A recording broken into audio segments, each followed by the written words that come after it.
Tu sais ce qui est drôle? C'est que beaucoup de gens savent exactement ce qu'il faut faire pour changer de vie, mais ne font rien pour changer. Ils laissent les choses au hasard. Et puis le hasard n'est pas très gentil, parce qu'il ne donne pas forcément ce que tu veux. Dans cette vidéo, on va voir ensemble quelles sont les 5 choses, les 5 domaines de ta vie que tu dois améliorer constamment. Tous les jours, tu dois travailler sur ça pour transformer ta vie. Mais si tu améliores ces domaines de ta vie et que tu es vraiment conscient de cela, je peux t'assurer que ça peut faire des merveilles dans ta vie. Parce que ces améliorations ont non seulement changé ma vie, mais j'ai vu des milliers de vies changer grâce à cette chose-là. Mais tout cela n'est qu'une énergie que tu attires. On ne court pas après ces choses-là. Tu travailles sur certaines choses, comme ce qu'on va voir dans cette vidéo, et tu vas pouvoir attirer cela dans ta vie. Donc dans cette vidéo, on va directement partir sur ça. Alors les amis, j'espère que vous allez bien une fois de plus aujourd'hui. De nouveau, on se retrouve pour une vidéo et aujourd'hui, nous allons écouter Karamo. Oui, aujourd'hui, on va écouter Karamo, toujours un youtubeur qui donne de très bons conseils dans le développement personnel, comment améliorer sa vie, comment gagner confiance en soi, etc., etc. Et aujourd'hui, il va nous parler de 5 domaines, oui, 5 domaines qu'il faut améliorer dans notre vie pour pouvoir également voir notre vie s'améliorer. Parce que comme il a dit au début, effectivement, beaucoup de gens savent ce qu'ils doivent faire pour changer, mais ils ne font rien pour changer. Aujourd'hui, donc, on va voir ces 5 domaines sur lesquels nous devons travailler pour améliorer notre vie. C'est parti. Quel est le premier domaine de ta vie que tu dois toujours prendre au sérieux, travailler là-dessus et l'améliorer? Lorsque tu améliores ça, ça va changer 80% des choses dans ta vie. Cette première chose, c'est la gestion du temps. Ton temps, c'est la ressource la plus rare qui existe. C'est la seule ressource qui existe en quantité limitée. Les pauvres, les riches, les malades, tout le monde a la même quantité de temps. Et ce qui est plus triste avec ça, c'est que lorsque le temps il passe, il ne revient plus. C'est-à-dire s'il est 18h tout de suite pendant que je fais cette vidéo, quand 18h aujourd'hui 25 va passer, il va plus jamais revenir. Malheureusement, beaucoup de gens passent la journée en étant très occupés, mais ne sont pas productifs. Mieux vaut travailler 2 heures ou 3 heures de façon très concentrée sur une tâche plutôt que de passer toute la journée à faire plusieurs choses à la fois et ne finalement rien accomplir. Le deep work a une importance capitale. Gérer ton temps, c'est ce qui va faire totalement la différence dans ta productivité. Et quand tu es productif, tu peux accomplir de grandes choses. Effectivement, la gestion du temps est très importante. C'est un très bon point qu'il a abordé là. Et nous sommes souvent tous coupables du péché de la mauvaise gestion du temps. Effectivement, comme il l'a dit, les riches, les pauvres, la classe moyenne, nous tous, on a 24 heures. Mais ce qui fait la différence, c'est vraiment comment chacun occupe ces 24 heures-là. Il a parlé d'être concentré et de bien s'organiser. Et là, il a parfaitement raison parce que je me reconnais effectivement dans ce qu'il a dit. Moi, à une époque, je me fatiguais. Chaque jour, j'étais extrêmement fatigué, mais on ne pouvait même pas avoir le résultat de ce que je faisais. Pourquoi? Parce que j'avais 10 projets à la fois, etc., etc. Et rien n'avançait. Mais à partir du jour où j'ai commencé à me poser, les choses ont commencé à s'améliorer un peu. Et même côté du sport. Je vais prendre l'exemple du sport. S'il y a des gens parmi vous qui font la musculation, par exemple. Moi, à une époque, j'aimais faire les séances, on va dire full body. C'est-à-dire, en une seule séance, tu veux travailler les cuisses, les abdos, les pectoraux, les bras, tout dans une seule et même séance.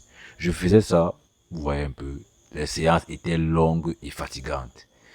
Et les résultats ne suivaient pas forcément parce que côté évolution musculaire, je ne voyais pas vraiment grand chose.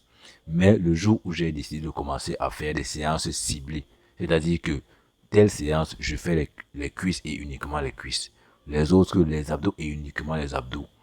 Les autres, les bras et uniquement les bras. Alors là, oui, directement, ça n'a même pas traîné. Directement, les résultats ont commencé à se montrer. Donc, c'est de ça qu'il s'agit. Il faut savoir gérer son temps et mieux s'organiser. Ça, c'est un très bon point qu'il a abordé. On va donc passer au deuxième élément qu'il faut améliorer si on veut également améliorer nos vies. Et le deuxième domaine de ta vie que tu dois constamment améliorer, ce sont tes connaissances. Rappelle-toi, plus tu sais, plus tu es. Et plus tu es, plus tu auras. Beaucoup de gens se précipitent à vouloir directement obtenir de l'argent, mais sans se former en parallèle. On a dit que si par hasard vous avez la chance d'obtenir des millions d'euros, dépêchez-vous de devenir millionnaire. Parce que avoir et être, c'est totalement différent. Pourtant, pour être, il faut d'abord commencer par savoir. Tu dois constamment être en quête du savoir. Tous les jours, fais en sorte d'apprendre quelque chose. Je le dis en toute conscience, il n'y a pas un jour qui passe sans que je n'aille à la recherche du savoir. Ça va être à travers un livre, je suis toujours en train de lire. Ça va être à travers un livre audio. Ça va être à travers une discussion avec quelqu'un parce que j'écoute beaucoup. Mais tous les jours, je suis en train d'apprendre quelque chose. Tous les jours. Et quand je te dis ça, Jim Rohn rajoutait même quelque chose de merveilleux là-dessus en disant: l'éducation formelle te fera vivre, mais l'auto-éducation te fera faire fortune. Parce que plus tu apprends, plus tu pourras obtenir. Il a bien raison sur ce point-là.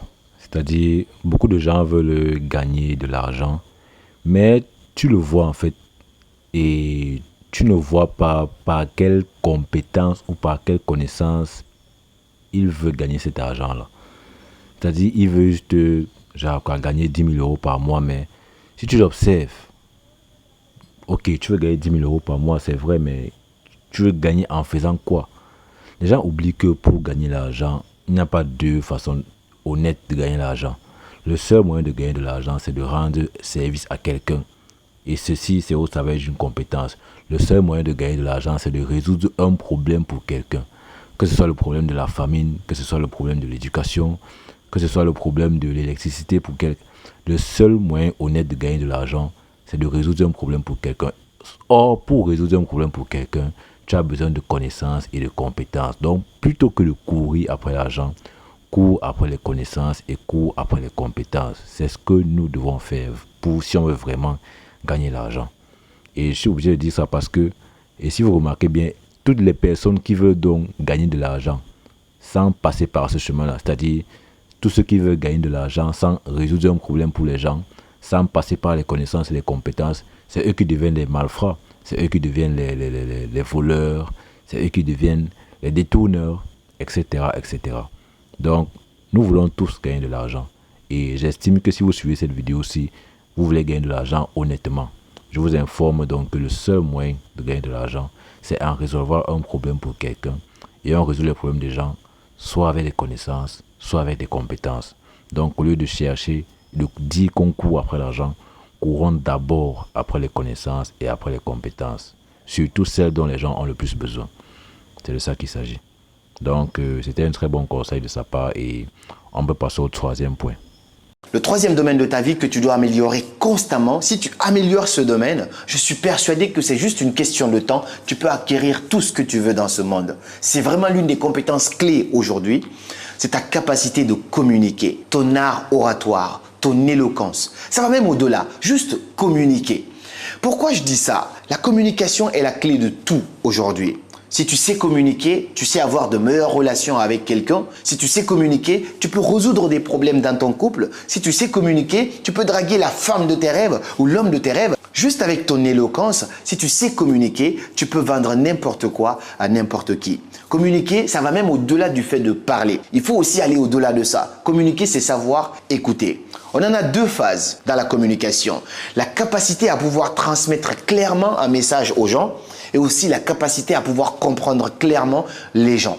Parce que tu peux parler avec quelqu'un, mais si tu n'es pas bien en communication, savoir te mettre à la place des autres, savoir comprendre, savoir argumenter, ne pas dire aux gens qu'ils mentent avant d'amener ton argument, tout ça va pouvoir normalement te permettre d'éviter les conflits et de pouvoir mieux t'intégrer en société. Effectivement, le point de la communication est très crucial. Parce que quelqu'un m'avait dit un jour, en fait, personne ne peut réussir avec la bouche fermée. Bon, ici, c'est vrai que cette citation englobe la majorité des personnes, c'est-à-dire les personnes qui ont une bouche. Ça ne concerne pas les personnes qui sont maîtres de naissance, etc. Mais en fait, personne ayant la capacité de parler, mais qui ne parle pas, ne peut réussir. Personne ne peut réussir avec la bouche fermée. Parce qu'à tout moment, tu dois t'exprimer. Tu dois exprimer ton point de vue. Tu dois parfois exprimer ton mécontentement. Parfois, tu dois exprimer, exiger, réclamer ce qui te revient de droit. Et tout ça, tu ne peux pas faire ça avec la bouche fermée. Mais tu ne peux pas non plus faire ça n'importe comment. D'où il est important de savoir comment communiquer pour dire les choses qu'il faut, de la façon qu'il faut. Vous voyez un peu. C'est très important de savoir communiquer. C'est très important de savoir comment parler aux gens et surtout savoir quoi dire aux gens. Donc sur ce point-là aussi, c'est important se former de temps en temps, lire dessus, apprendre de nouvelles choses, en fait, sur la façon de parler avec les gens. Vous pouvez lire des livres de communication, un peu comme Comment se faire les amis de Dale Carnegie. C'est un livre qui enseigne en fait comment s'exprimer au quotidien avec les gens pour mieux s'entendre en fait. Vous pouvez lire ce genre de livre aussi, mais il faut apprendre aussi également la communication. Et la raison, c'est un point essentiel. Le quatrième domaine que tu ne peux pas rater dans ce monde parce que tout tourne autour de ça, tu dois apprendre à gérer ça et à l'améliorer constamment dans la vie de tous les jours, ce sont tes finances. La gestion des finances, la gestion de ton argent. J'ai eu la chance une fois d'accompagner un entrepreneur aussi qui était un gros entrepreneur qui faisait plus de 15 000 euros par mois, mais malheureusement à la fin de chaque mois, il se retrouvait dans des difficultés. Il n'avait pas 5 000 euros d'épargne alors qu'il faisait plus de 15 000 euros par mois. Tout ce qui rentrait sortait. Et à un moment, il s'assoit, il dit « je ne sais pas où part mon argent ». Il a décidé de prendre un coaching avec moi d'1 mois. J'ai travaillé avec lui. Ce qu'on a fait, c'était phénoménal. Aujourd'hui, il est en train de faire des investissements énormes. Je ne dis pas ça dans le blas. Je pense qu'il va même se reconnaître dans cette vidéo parce qu'il regarde toutes mes vidéos. Tout simplement pour te dire que le plus important, c'est pas combien tu gagnes. Parce que beaucoup de gens gagnent beaucoup d'argent, comme ce monsieur dont je te parle. Mais le plus important, c'est combien va te rester dans la poche. Comment tu gères ton argent. Donc, il faut savoir gérer l'argent. Parce qu'on a vu beaucoup d'entrepreneurs ou même beaucoup de footballeurs à haut niveau qui ont fait beaucoup d'argent, mais finalement aujourd'hui qui sont broke, qui sont sans argent. Ce point aussi est également véridique parce que effectivement, il ne s'agit pas juste de gagner de l'argent parce que d'une façon ou d'une autre, à un moment ou à un autre de la vie, chacun gagne de l'argent. Mais la différence se fait effectivement sur comment chacun va gérer cet argent. Parce qu'en réalité, les gens disent que la vie est injuste, mais ce n'est pas vrai. Honnêtement, la vie donne l'opportunité à chacun. Peut-être pas au même moment, mais à chacun, la vie donne sa chance. Chacun, à un moment donné, a ou aura ou a eu de l'argent entre ses mains. Mais la différence se fait effectivement sur comment chacun gère son argent. Donc du coup, effectivement, savoir gérer l'argent est plus important que gagner l'argent. Parce que c'est savoir gérer l'argent qui te permet de gagner l'argent, de garder l'argent pendant longtemps. Et c'est quand tu sais garder l'argent longtemps que tu es riche, que tu t'en sors dans la vie. Donc en fait, oui, il faut effectivement apprendre à gérer l'argent. C'est un très bon conseil. Cinquième et avant-dernière du coup, parce qu'il y en a 6, il y a un petit bonus, c'est le plus important, je pense même de tout ce que je viens de te dire tout de suite. En tout cas, c'est crucial. Mais le cinquième domaine de ta vie sur lequel tu dois absolument travailler au quotidien, c'est ton pourquoi. Oui, pourquoi tu fais les choses. Quelqu'un avait dit un jour que celui qui a un pourquoi peut trouver et peut faire avec n'importe quel comment. Celui qui a un pourquoi peut trouver n'importe quel comment. C'est-à-dire que parfois il faut savoir, tu veux telle chose, d'accord, mais pourquoi tu veux ça?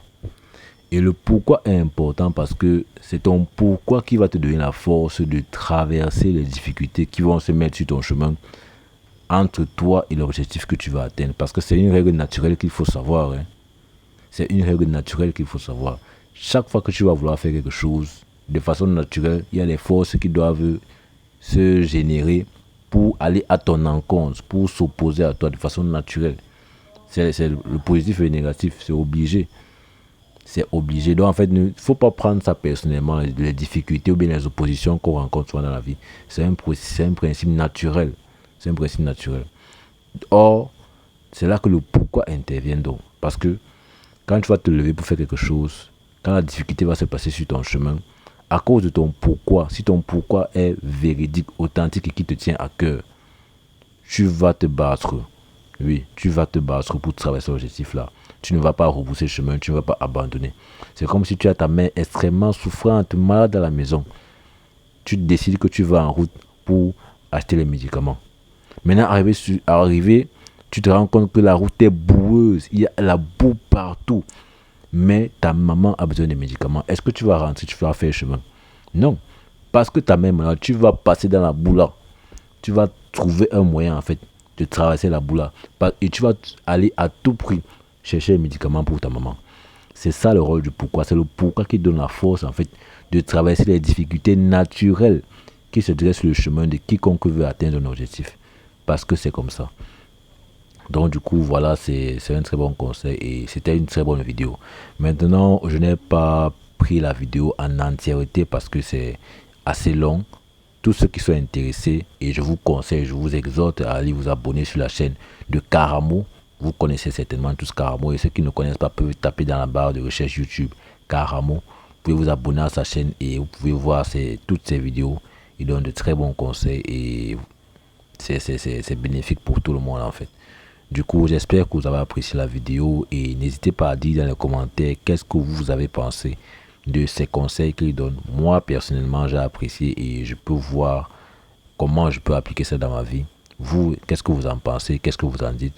Je vous lis dans les commentaires et je vous exhorte également à vous abonner à la chaîne pour qu'on grandisse ensemble et qu'on se partage en fait des bonnes vidéos, les bons conseils, les bonnes astuces. C'est ça l'idée de la chaîne. Du coup, abonnez-vous et moi je vous dis à très bientôt. Au revoir.